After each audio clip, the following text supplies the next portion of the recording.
پھر مجھے کربلا یاد آ گیا کہ یہی مہینہ تھا، 10 محرم تھی اور جمعے کا دن تھا اور نماز کا وقت داخل ہوا، تو امام علی مقام نے اپنے لشکر کے سردار زہیر سے فرمایا ان سے کہو جنگ بند کریں یا تھوڑی دیر کے لیے رک جائیں، میں نماز پڑھ لوں، ہمیں نماز پڑھنے دیں۔ تو زہیر نے گھوڑا آگے بڑھا کر کہا شمر سے تھوڑی مہلت دو، ہم نماز پڑھ لیں، پھر تم نے جو مرضی کرنا ہے، نماز تو پڑھنے دو۔ شمر نے کہا ہم نماز نہیں پڑھنے دیں گے۔ ایک اور کوفی کھڑا تھا، اس کا نام حسین بن نمیر، انہوں نے کہا تمہاری نماز ہوتی ہی نہیں۔ انہوں نے کہا لعنت ہے تم پر، جس گھر کی طفیل نماز ملی ان کی نہیں ہوتی۔ پھر انہوں نے واپس آ کر عرض کی حضور وہ نماز پڑھنے کے لیے جنگ نہیں روکیں گے۔ کہا اچھا پھر ہم نماز تو نہیں چھوڑ سکتے، میرے رب کی قسم اگر حسین نماز نہ پڑھتے تو انہیں کوئی فرق نہ پڑتا، لیکن ایک فرق پڑتا کہ پھر پیغام ادھورا جاتا، میسج ادھورا جاتا، اور میسج یہ دینا تھا کہ زیر خنجر بھی یہ پیغام سنایا ہم نے کہ ہم نے تلوار کی دھاروں کے نیچے بھی سر جھکانا ہے، اور ہم نے تڑپتے جسموں کے ساتھ بھی سجدہ کرنا ہے، اور ہم نے زخمی جسموں کے ساتھ بھی اللہ کے سامنے رکوع کرنا ہے، اور ہم نے خون آلود جسموں کے ساتھ بھی رب کے سامنے کھڑے ہو کے آنے والی نسلوں کو پیغام دینا ہے کہ نماز وہ ہے جسے اس وقت میں بھی نہیں چھوڑا جا سکتا، تاکہ کوئی یہ کہہ نہ سکے میں کیسے پڑھتا، میری جاب تھی میں کیسے پڑھتا، میری آنکھ نہیں کھلتی میں کیسے پڑھتا، میری عادت نہیں۔ اللہ کی قسم یہ جنتی نہیں تھے، جنت کے سردار تھے، صرف جنتی نہیں تھے، جنت کے سردار تھے، صرف جنتی نہیں جنت کے سردار۔ اور یہ سرداری کب ملی؟ محنت کے بعد نہیں، پہلے ہی ابھی ماں کا دودھ نہیں چھوٹا تھا کہ میرے نبی نے فرمایا حسن حسین جنت کے نوجوانوں کے سردار ہیں، اور ایسا پیار تھا کہ دونوں کو عرب سردار بچہ اٹھانا اپنی ذلت سمجھتے تھے، بچے نہیں اٹھاتے تھے، سب کے سامنے پیار نہیں کرتے تھے، لیکن آپ حسن حسین کو یہاں اٹھاتے پھر یہاں ہی نہیں اٹھاتے تھے، یہاں کندھوں پہ بٹھاتے، یہاں۔ اور ایک عرب بدو حیران ہو کے دیکھ لیں، یا رسول اللہ یہ آپ کیا کر رہے ہیں؟ مطلب یہ کتنی عیب کی بات ہے کہ آپ جیسا سردار اور یہاں بچوں کو بٹھایا ہوا ہے۔ کہنے لگا آپ ان سے بہت پیار کرتے ہیں؟ کہا ہاں میں ان سے بہت پیار کرتا ہوں، اور صرف میں نہیں کرتا، اللہ بھی ان سے پیار کرتا ہے۔ اور بتاؤں جو ان سے پیار کریں گے اللہ ان سے بھی پیار کرے گا، جو ان سے محبت کریں گے اللہ ان سے بھی محبت کرے، اللہ بھی ان سے محبت کرے۔ پھر ہم نے دعا مانگی یا اللہ جو ان سے پیار کرے تو ان سے پیار کر، جو ان سے بغض رکھے تو ان سے بغض رکھ۔ حضرت حسن سر سے لے کر کمر تک اللہ کے نبی کی 100% کاپی تھی، چہرہ یہ آدھا حصہ اوپر والا نبی کے مشابہ، یہاں سے نیچے پاؤں تک علی کے مشابہ، باپ کے مشابہ۔ حسین اس کا الٹ، سر سے لے کر کمر تک علی کے مشابہ، کمر سے لے کر پاؤں تک اللہ کے نبی کے مشابہ۔ اس مشابہت پر ہمارے نبی کہا کرتے تھے حسن میرا بیٹا ہے، حسین علی کا بیٹا ہے۔ ہائے ہائے کیا کیا لاڈ لڈائے اور کیا لوگوں نے کر دیا ان کے ساتھ۔ نماز جیسے عظیم عمل میں، نماز جیسے آپ رکوع میں ہوتے تو حسن آ کر نہ پاؤں میں گھس جاتے تھے، یہاں سے نکلتے ادھر، یہاں سے نکلتے یوں، سجدے میں جاتے تو کمر پہ بیٹھ جاتے تھے، فرض نماز کا سجدہ۔ تو ایک دفعہ پہلی دفعہ جب یہ قصہ ہوا تو آپ نے سجدہ لمبا کر دیا، بچے کے اتارا نہیں، اٹھے نہیں، سجدہ لمبا کر دیا۔ پچھلے پریشان ہو گئے کہ اتنا لمبا سجدہ کہیں آپ فوت تو نہیں ہو گئے۔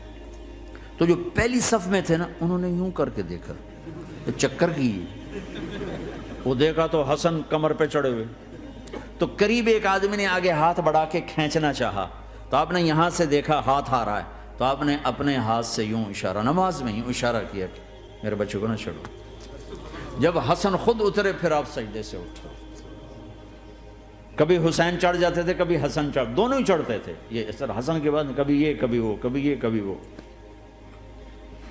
اور آپ حسن کو جب چھوٹے تھے زیادہ حسن، تو آپ حسن کو یوں زبان دکھاتے، اتنا بڑا عظیم نبی کیا ہو رہا ہے، تو وہ زبان، آپ کی زبان بڑی سرخ خوبصورت تو وہ بچہ سمجھتا شاید یہ کوئی کھانے کی چیز ہے، تو آگے یوں ہاتھ مارتا ہے، پکڑنے کے لیے ہاتھ مارتا، پھر وہ بیٹھ جاتے، پھر آپ کہتے ہیں یہ میرا نبی گھر کی زندگی بتا رہا ہے۔ اور تمہیں تو بچوں کے پاس بیٹھنے کا وقت ہی کوئی نہیں، بیگم بھی کم جاب پہ جا رہی، خامد بھی جاب پہ جا رہا، پیچھے بچے ڈرگ بیچنے پہ لگے، اب تم کس کام کے ہو؟ کیا کرو گے اس دولت کو؟ یا نہیں ڈرگ بیچو، گستاخ ہو گیا، بدتمیز ہو گیا، تو اس دن دولت کو آگ لگا دو جا کے۔ آپ اپنے بچوں کو ٹائم دو، اپنے بچوں کو ٹائم دو۔ عورت کا کام کمانا نہیں ہے، عورت کا کام نسل کو بنانا ہے۔ قناعت سیکھو، قناعت تو آسانی سے مینج ہو جائے گا، قناعت نہیں تو پھر تو دنیا کے بادشاہ کی بھی ہوس پوری نہیں ہو سکتی۔ کھیلتے تھے، حسن حسین کی کشتی کراتے تھے، دونوں بھائیوں کی کشتی کراتے۔ ایک دفعہ دونوں کی کشتی ہو رہی اور حسین ذرا کمزور پڑ رہے تھے، تو آپ اس کو شاباش دیتے، شاباش شاباش شاباش۔ تو حضرت فاطمہ کہنے لگی، ماں بھی بیٹھی تھی، کہنے لگی یا رسول اللہ آپ حسین کو شاباش دے رہے ہیں، حسن کو کیوں نہیں دے رہے؟ تو آپ نے کہا یہ جبریل میرے پاس کھڑا ہوا ہے، یہ بھی حسین کو شاباش دے رہا ہے، تو میں بھی حسین کو شاباش دے رہا ہوں۔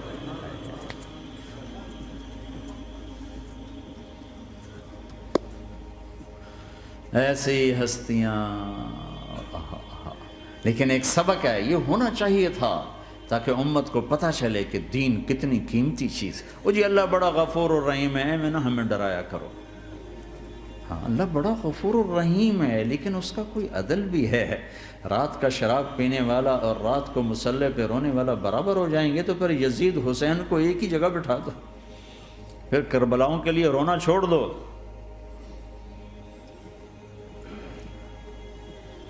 رات کو ناچنے والی، رات کو رونے والی برابر ہو جائیں گے، سود کھانے والا، حلال کھانے والا برابر ہو جائیں گے، شراب بیچنے والا اور مزدوری کرنے والا برابر ہو جائیں گے، جھوٹ بولنے والا، سچ بولنے والا برابر ہو جائیں گے۔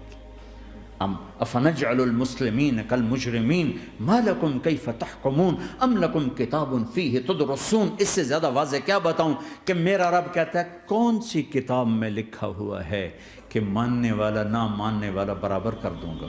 کون سی کتاب میں؟ اللہ کو یہ کہنا پڑ رہا ہے ام لکم کتاب فیہ تدرسون، کس کتاب میں یہ لکھا ہوا ہے؟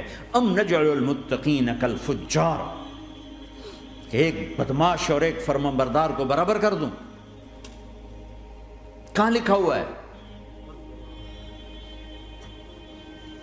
ایسی ہستیاں،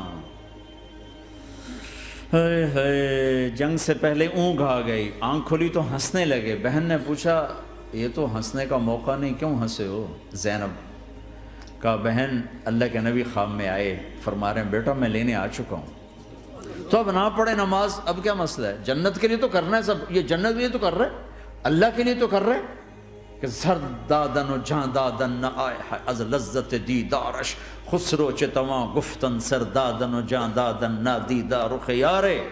اس اللہ کے لیے تو سر کٹا رہے ہیں، تو وہ تو راضی ہو چکا ہے، نبی آ چکا ہے، آؤ بیٹا میں لینے آ چکا ہوں، تو اب نہ پڑھیں نماز؟ نہیں نہیں، برمنگم والوں کو کون بتائے گا کہ نماز کیسی چیز ہے؟ انہوں نے کہا جی وہ نہیں جنگ روک کرے گا، پھر چلو نماز پڑھو، نماز تو نہیں چھوڑی جا سکتی۔ آدھوں کو روک دیا تم جنگ کرو، آدھوں سے کہا تم نماز پڑھو، آدھوں نے نماز پڑھی، آدھوں نے جنگ کی۔ پھر جنہوں نے نماز پڑھی انہوں نے کہا تم آگے بڑھ جاؤ، ان سے کہا تم جا کے پیچھے اللہ کے بارگاہ میں سجدہ کرو۔ 1400 سال کی تاریخ میں ایسے نمازی میری نظروں سے نہیں گزرے، پر ایسی نماز نہیں پڑھی گئی نبی کے زمانے کے بعد۔ آپ نے بھی صلاۃ خوف ایک پڑھی تھی، وہ نبی تو نبی ہوتا ہے، اور کیا ان کا حال تھا، خون و خون، اپنے خون سے وضو کیے یا کربلا کی مٹی سے تیمم کیے؟ جب سجدوں میں سر رکھ کے سبحان ربی الاعلی کہا ہوگا تو دھرتی میں کیا ہلچل مچی ہوگی۔ نماز نہ چھوڑا، نماز نہ چھوڑنا، کوئی عورت نہ کوئی مرد، نماز نہ چھوٹے۔